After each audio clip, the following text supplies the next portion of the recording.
हमारे बाप है महादेव।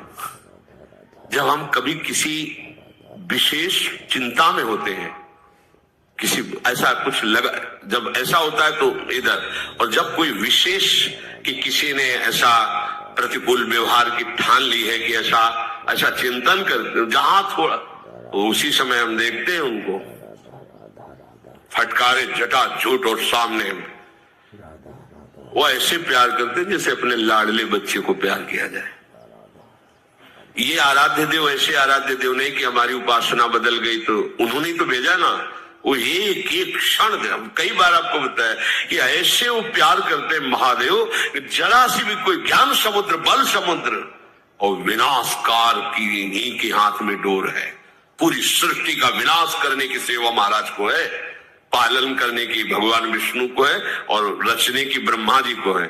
और हमारे महाराज तो खेलते रहते, ये सब कार्य इधर होता रहता है। महाराज कभी इष्ट छोड़ता नहीं। यहाँ सब कहीं हम कभी जब से राधा वल्लभी चुल्लू जल नहीं चढ़ाया होगा महादेव जी को कि आज भाई शिवरात्रि है गुपचुप, क्योंकि वो 20 वर्ष हमारे प्राणाराध्य रहे कि भाई एक बूंद जय हो महादेव, कभी नहीं। पर वो आज तक जब से स्वीकार किया है आज तक उनकी कृपा बढ़ती ही जा रही है। कोई ऐसा ही हफ्ता जाता होगा कि विश्वनाथ जी का बिल्व पत्र और जलो, ये तो बाहरी बात उनकी कृपा छाए रहते। एकमात्र शरण लेके, ये हम महिमा बता रहे इसलिए कि हम तो भूल सकते हैं, वो नहीं भूलते। हम पुकारते भी नहीं कि महाराज, वो महाराज इसलिए कह रहे सुहृद सुहृद इतना प्यार करते प्रभु। आत्मेश्वरा यही बैठे हुए हैं हमारे ईश्वर प्रिय, वो बहुत प्यारे, वो बहुत प्यार करते हैं आपको। किसको? आपको। यदेश्वरो भूतानाम, सबको। बस ये स्वीकार आप कर लो भाइयों। इंद्रियों से जो सुख भोगा जाता है वो चाहे जिस योनि में वो सबको मिलता है। जैसे जनेन्द्री का सुख है, रसेंद्री का सुख है, ये हर योनि में मिलता है, हर योनि में। सब पशु पक्षी की पतंगा, सब निद्रा भय आहार मैथुन, ये सब पूरी सृष्टि को प्राप्त है। प्रारब्ध के अनुसार सबको ये भोग मिलते हैं, कम ज्यादा सबको। ये बिना किसी प्रकार के प्रयत्न के तुम्हें भोग प्राप्त होंगे। पूर्व का कर्म है, उसके अनुसार तुम्हें सुख दुख भोग ये सब प्राप्त, इनके लिए प्रयास करने की जरूरत नहीं। अब ये संसारी आदमी कैसे समझ में, हम प्रयास नहीं करें वहां घर चल जाएगा। देखो हम आपको सच्ची बताएं, हमारे प्रभु के विधान को तुम लोग नहीं जानते हो। आप जितनी अपने ऊपर जिम्मेवारी लेंगे उतना ही आप परेशान होंगे। वो आपको अनुभव होगा कि अगर मैं ऐसा ना करूं, ऐसा ना करता तो ऐसा ना होता, ऐसा नहीं होगा। और आप अपना भार प्रभु को देके बैठ जाइए, उनके भरोसे, उनके शरणागत होकर उनकी आज्ञा के अनुसार बर्ताव कीजिए, फिर आपको दिखाई देगा मेरे किए कुछ नहीं हो रहा, सब हो रहा है प्रभु के द्वारा। और ऐसा सुंदर होगा कि आप देख लीजिए। पर वो अहंकार है, वो समझ में नहीं, बिना किए कैसे हो सकता है? कैसे हो सकता है? ऐसा कैसे हो सकता है? हम करें नहीं तो ऐसा विचार करो कि ये स्वर्ग लोक तुम्हारा बनाया हुआ नहीं, तप लोक, महालोक, जनलोक, ब्रह्मलोक, इसमें तुम क्या किए? मृत्यु लोक बनाने में तुम्हारा क्या हुआ? अरे उनकी भूमि की बनाए हुई है कि छापे को ईंट बनाकर थोड़ा गर रहे हो, वो भी तुम्हें बल उन्हीं का मिला है, बुद्धि उन्हीं की मिली। तुम प्रभु के हो ये स्वीकार करो। तुम्हारा कर्तव्य प्रभु का स्मरण करते हुए व्यवहार बर्ताव करना, ये स्वीकार करो। जो भी दुख सुख भोग है अनमांगे आगे आवेगो, जो पल लागे पल को। जैसे पलक बिना किसी प्रयास के झपकती रहती है, ऐसे ही बिना प्रयास के दुख सुख आते रहते हैं। इनके लिए प्रयास करने की जरूरत नहीं। देखो तुम इसी बात से समझ लो, प्रहलाद जी समझा रहे मित्रों, तुम इसी बात से समझ लो कि कोई भी नहीं चाहता कि मुझे दुख मिले। सब कोई प्रयास करते हैं सुख का, पर सबको दुख भोगना पड़ता है। दुख के लिए कोई प्रयास किया क्या? सबको दुख। ऐसे ही तुम सुख के लिए प्रयास न करो, तुम्हें सुख मिलेगा संसारिक। तो प्रयास किसका करें? भजन करने का। भजन करते हुए तुम व्यापार करो, नौकरी करो, बढ़िया मंगल हो जाएगा। भजन करने ही रहे और लौकिक सुख के लिए प्रयास कर रहे हो, कभी सुख नहीं मिलेगा, क्योंकि तुम दुखालय में सुख ढूंढ रहे हो, मूर्खता है। भगवान लिखे दुखालयम अशाश्वतम। इसलिए मेरे प्यारे मित्रों, सांसारिक सुख के उद्देश्य से प्रयत्न करने की कोई आवश्यकता नहीं। ये जानते हो क्यों कह रहे? क्योंकि तुम नाम जप इसीलिए नहीं कर पाते हो कि हमारा कर्तव्य है, इसे में करना है, तो तुम पूरी तन्मयता उसमें दे देते हो। नहीं, नाम जप करते हुए कोई भी कार्य करोगे महामंगल में होगा। अगर नाम जप नहीं चल रहा, जैसे 1 घंटे में आपने 1 लाख रुपया कमाया और एक ने 1 घंटे में 10,000 नाम जप किए, अब दोनों का जोड़ करो। 1 लाख रुपए की भोग सामग्री से तुम भोग इंद्रियों के द्वारा करके जी रहे हो केवल, या बैंक में जमा कर दिया तो दिमाग में केवल वो तुम्हारे रहेगा कि 1 करोड़ रुपया जमा कर लिया हमने 1-1 लाख कमा के, और जब मरोगे तो वहीं जमा रहेगा, कोई दूसरा ही भोग करेगा तुम्हारे काम का। अगर भोग भी कर लिया तो शरीर भी छूटेगा, तो भोग क्या साथ रहेगा। लेकिन उसने 1 घंटे में 10,000 नाम जप किए।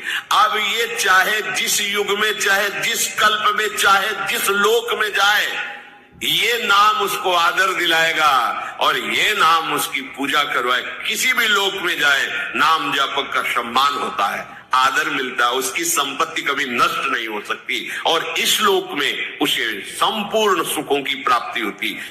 हम नहीं कह रहे, आचार्य चरण कह रहे, इही परलोक सकल सुख पावत, मेरी सो भैया कृष्ण गुण संचु। तुम्हें हमारी कसम है, बात मान लो, तुम्हें इस लोक में भरपूर सुख मिलेगा, परलोक में भी परमानंद। तुम कृष्ण का नाम जप करो, कृष्ण के गुणों का गायन करो, क्योंकि ये जो दुख सुख स्वयं मिलने वाला है, इसके लिए तुम परिश्रम करके भगवत विस्मरण करके आयु नष्ट कर रहे हो। ये बहुत बड़ी हानि है, इसकी पूर्ति नहीं हो सकती। जो इसमें उलझ जाता है वो भगवान का भजन कर ही नहीं पाता। देखो आप लोग, ऐसी माया है कि भगवान की याद ही नहीं आने देती। घंटों के पूरा जीवन निकल जाता है। हमने विचरण करते समय देखा है, गांव के जैसे 2-4 लोग बैठे होते हो, कोई बहू की बात, कोई बेटे की बात, कोई प्रपंच की बात, कोई राम हरि कृष्ण की चर्चा नहीं करते मिलता कि भगवान का ऐसा स्वभाव, भगवान का ऐसा प्रभाव। ये तो भक्तजन करते हैं। हमारे सिर पर काल सवार है, काल को आना जाना नहीं, कभी भी कुछ भी वो लीला करके हमें नष्ट कर सकता है। इसलिए ये शरीर यद्यपि दुर्लभ है, फिर भी ये क्षण भंगुर है, पता नहीं कब नष्ट हो जाए। तो क्या करें? भजन करके हम अपना काम बना लें। भयानक रोग आ जाए, भयानक विपत्ति आ जाए, तो हम भगवान को न भूलें, ऐसा अभ्यास कर लें। जब कष्ट आता है ना, तो अगर आपका अभ्यास भजन का नहीं तो आप भजन नहीं कर सकते। या अधिक सुख आ जाए ना, तो आप भगवान, तो दोनों हमारे लिए भजन विरोधी बातें हैं, सुख या दुख। ऐसा अभ्यास करो कि अच्छी से अच्छी अनुकूलता आने पर भजन न छूटे और प्रतिकूलता आने पर भजन न छूटे। जो भजन का अभ्यास नहीं करता, तो जब शरीर स्वस्थ रहता है तो भोगों के भोगने में समय जाता है, और जब रोगग्रस्त हो जाता है तो भोगों का चिंतन और रोगों का चिंतन, भयानक कष्टमय जीवन।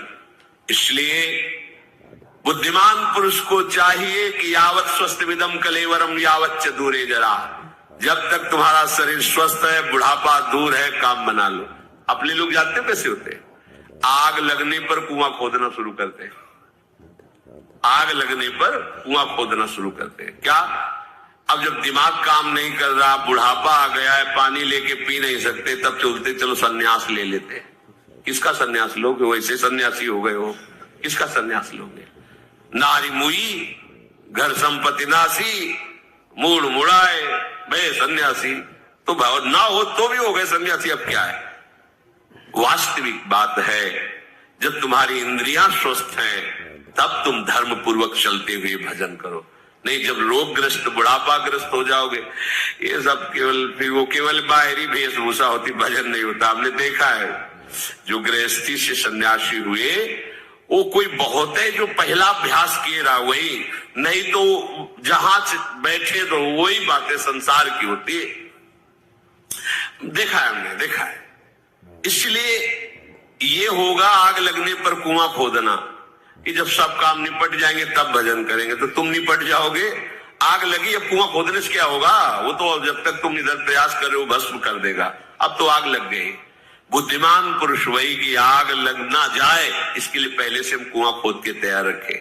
हमारा जीवन नष्ट ना हो जाए इसके लिए हम भगवत भजन करके तैयार रहे। मरने के लिए हमारी तैयारी क्या है? जीने के लिए तो सब तैयारी कर रहे हो, पर जियोगे कहां? मरना तो पड़ेगा, मृत्यु लोक में हो तो मरने की तैयारी कौन कर रहा है? कोई तैयार हो रहा है मरने के लिए? हमने तो मरने की तैयारी कर ली। क्या एक क्षण भी भगवान का विस्मरण न हो, यह है मरने की तैयारी। भैया इस समय जो हमें अवसर मिला है वो केवल भगवत प्राप्ति के लिए।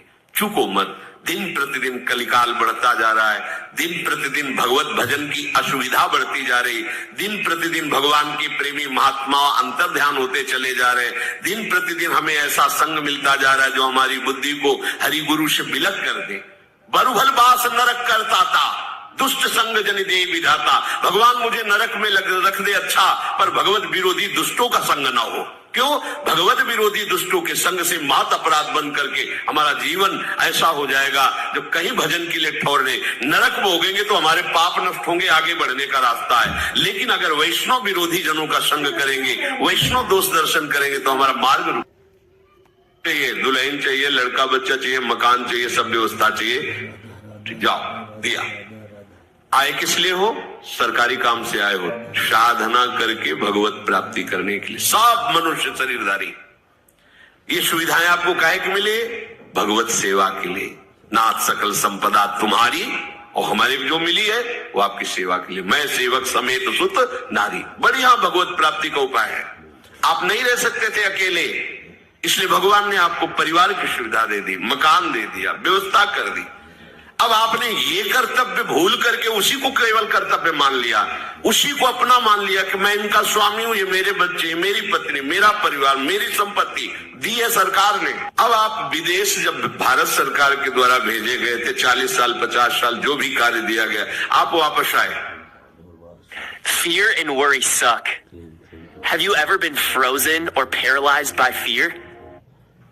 पूछा गया आपसे, जो आप सरकारी काम से गए थे वो काम किया नहीं? बच्चे पैदा किए, उनको पढ़ाना लिखाना, ब्याह बर और सब इतने काम थे, तो काम तो आपको जानते हो क्या किया जाएगा? जेल में डाल दिया जाएगा, इसको दंड दो। क्योंकि जितनी भोग सामग्री सरकार ने दी थी वो अपने काम कराने के लिए दी थी, और इसने सरकारी काम कुछ नहीं किया, इसलिए दंड का अपराधी है, उसको दंड दिया जाए। यह अपराधी, इसको दंड का, ऐसे ही हमको दंड मिलेगा।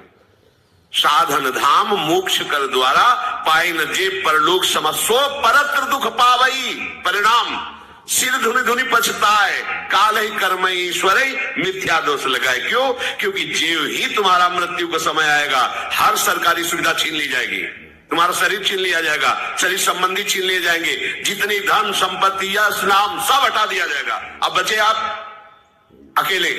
कहां गए? सरकार के सामने। जिस काम के लिए भेजा गया था गए, वो काम किया नहीं। अब आपके पास कुछ है नहीं, क्योंकि सब सरकारी छीन गया। अब चलो सजा के अधिकारी तुम बनो, सजा भोगो, क्योंकि जिस काम के लिए गए थे वो तुमने काम बिल्कुल ठीक समझो। ऐसे ही हमें भगवान ने भेजा है, हर सुविधा हमें मिली है भगवत आराधना के लिए, भजन के लिए। प्रहलाद जी कह रहे, इस मनुष्य जन्म में भगवान श्री हरि की शरण ले लेना ही परम कर्तव्य है। परम धर्म क्या है? अच्युत भगवान श्री कृष्ण के चरणारविंद की अविरल भक्ति, अबाध भक्ति।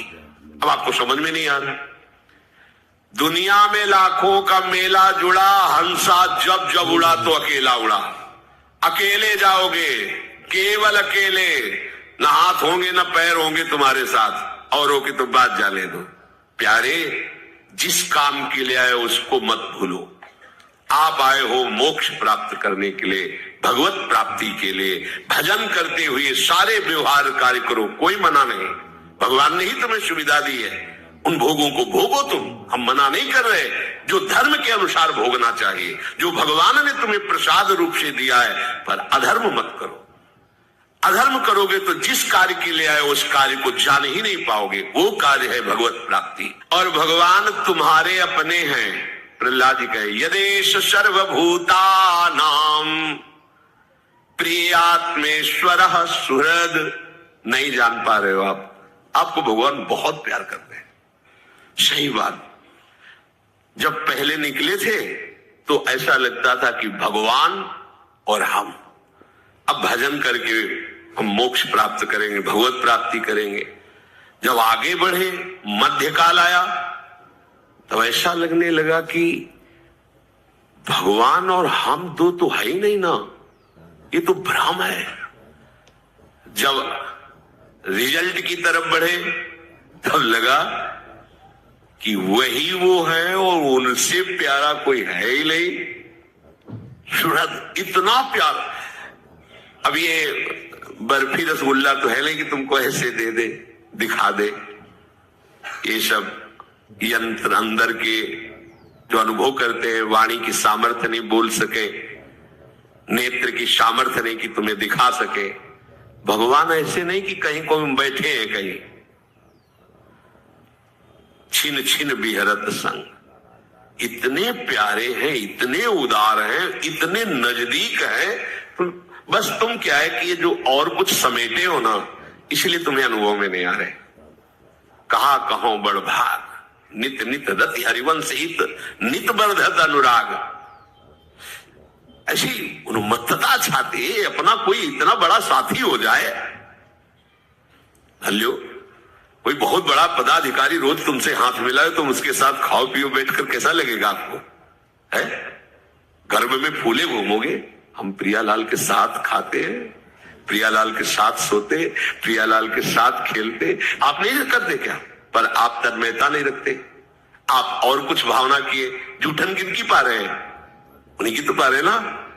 आप नाचते किसके संग हो? क्या तुम ही नाचते हो? अरे वो भी नाचते हैं जब तुम नाचते हो। तुम्हारी दृष्टि नहीं, तुम देख नहीं पा रहे।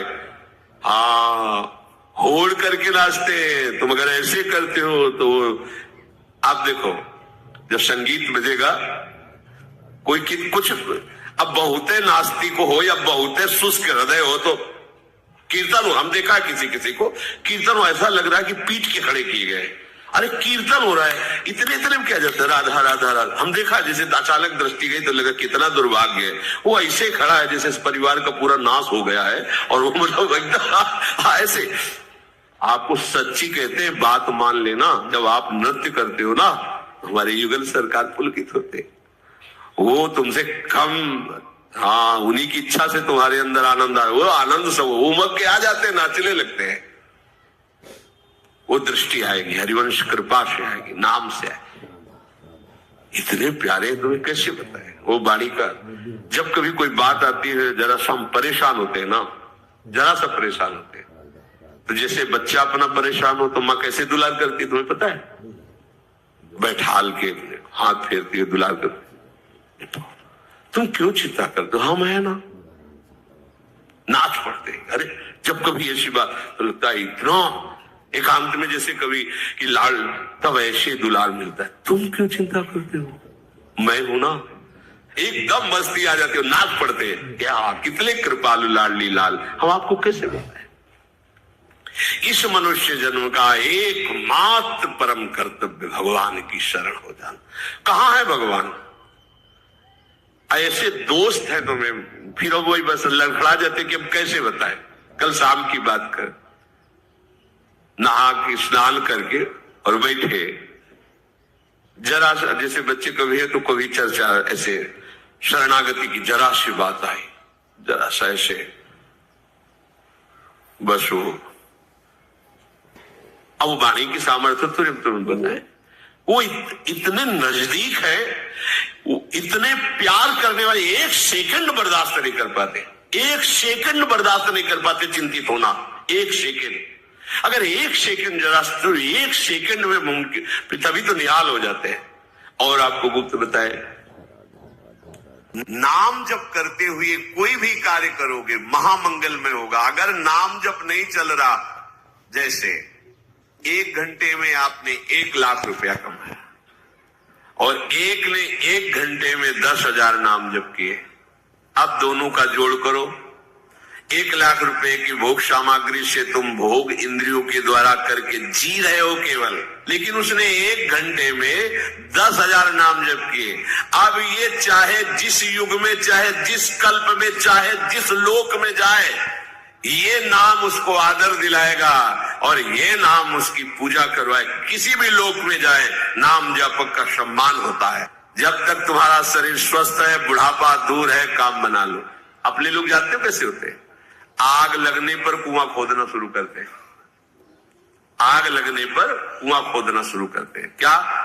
अब जब दिमाग काम नहीं कर रहा, बुढ़ापा आ गया है, पानी लेके पी नहीं सकते, तब चलते चलो सन्यास ले लेते। मरने के लिए हमारी तैयारी क्या है? जीने के लिए तो सब तैयारी कर रहे हो, पर जियोगे कहां? मरना तो पड़ेगा। मृत्यु लोक में हो तो मरने की तैयारी कौन कर रहा है? कोई तैयार हो रहा है मरने के लिए? हमने तो मरने की तैयारी कर ली। क्या एक क्षण भी भगवान का विस्मरण न हो, यह है मरने की तैयारी। ऐसे ही तुम सुख के लिए प्रयास न करो, तुम्हें सुख मिलेगा संसारिक। तो प्रयास किसका करें? भजन करने का। भजन करते हुए तुम व्यापार करो, नौकरी करो, बढ़िया मंगल हो जाएगा। भजन करने ही रहे और लौकिक सुख के लिए प्रयास कर रहे हो, कभी सुख नहीं मिलेगा, क्योंकि तुम दुखालय में सुख ढूंढ रहे हो। मूर्खता है। सिर धुनी धुनी पछताए, काल ही कर्म ईश्वर ही मिथ्या दोष लगाए। क्यों? क्योंकि जीव ही तुम्हारा मृत्यु का समय आएगा, हर सरकारी सुविधा छीन ली जाएगी, तुम्हारा शरीर छीन लिया जाएगा, शरीर संबंधी छीन लिए जाएंगे, जितनी धन संपत्ति यश नाम सब हटा दिया जाएगा। अब बचे आप। दुनिया में लाखों का मेला जुड़ा, हंसा जब जब उड़ा तो अकेला उड़ा। अकेले जाओगे। एकमात्र शरण लेके, ये हम महिमा बता रहे इसलिए कि हम तो भूल सकते हैं, वो नहीं भूलते। हम पुकारते भी नहीं कि महाराज, आप जितनी अपने ऊपर जिम्मेवारी लेंगे उतना ही आप परेशान होंगे। वो आपको अनुभव होगा कि अगर मैं ऐसा ना करूं, ऐसा ना करता तो ऐसा ना होता, ऐसा नहीं होगा। और आप अपना भार प्रभु को देके बैठ जाइए। प्रभु की शरण ले लेना जीवन का एकमात्र कर्तव्य कर्म है। देखो, कई बार हमने आपको बताया, भारत सरकार आपको अगर भेजती है विदेश, तो आप अगर वहां शर्त रखते हैं कि हमें वहां मकान मिलना चाहिए, हमें ये सुविधा मिलनी चाहिए, पास सरकार है, पास कर जाओ, काम करके आओ। हमारा क्या काम? तुम हमारे स्वरूप को पहचान करके या अपने स्वरूप को पहचान करके